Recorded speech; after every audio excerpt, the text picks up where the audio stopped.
일반적으로 봄, 가을에 증상이 심해지는 것으로 알려져 있는 비염. 하지만 여름 역시 과도한 에어컨 사용과 높은 습도로 인해 코 점막에 자극을 받기 쉬워 비염이 악화될 위험이 높다.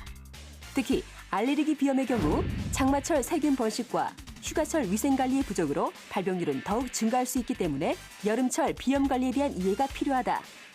작은 환경 변화에도 쉽게 증상이 악화될 수 있는 비염의 여름철 관리법과 주의사항에 대해 자세히 짚어보자.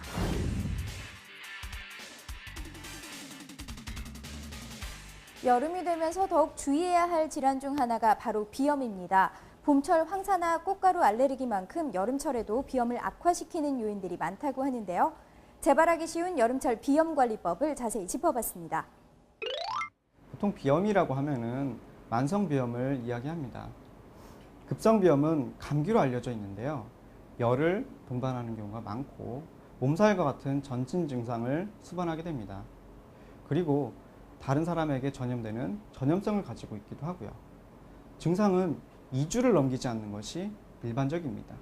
이에 반해서 만성 비염은 열을 동반하지 않는 경우가 많고 코막힘, 콧물, 재채기와 같은 비강 내 증상만 보이는 경우가 많고 몸살과 같은 전신 증상은 동반하지 않는 경우가 많습니다. 비염은 찬 공기에 폐가 상해서 면역력이 떨어진 질환입니다.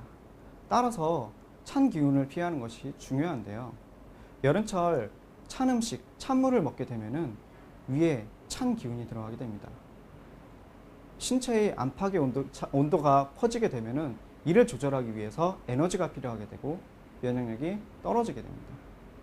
그리고 여름철에 적용되어 있는 온도에서 갑자기 에어컨 찬바람을 쐬게 되면은 급격한 온도 변화를 조절하기 위해서 에너지가 많이 소모되게 됩니다. 이 또한 면역력을 떨어뜨리게 됩니다. 비염은 잘 낫지 않고 치료 기간이 길어서 병을 방치하기 쉽습니다. 하지만 작은 환경 변화에도 증상이 악화되기 쉽고 또 합병증으로 이어질 수 있기 때문에 무엇보다 조기 치료가 중요한데요. 비염의 합병증과 치료법을 자세히 짚어봤습니다. 비염은 코막힘으로 인해서 호흡에 불편감을 초래하고 이로 인해 수면의 질을 떨어뜨리게 됩니다. 수면은 성장에 굉장히 중요한 요소 중에 하나인데요. 수면의 질 저하는 성장뿐 아니라 성격 변화, 비만 등에도 영향을 미친다는 연구 결과도 있습니다. 또한 비염으로 인해서 비강이 막히거나 콧물이 증가가 되어서 통기가 안 되면 중이염이나 축농증이 생길 수 있습니다. 비염의 진단에는 비내시경을 이용하게 됩니다.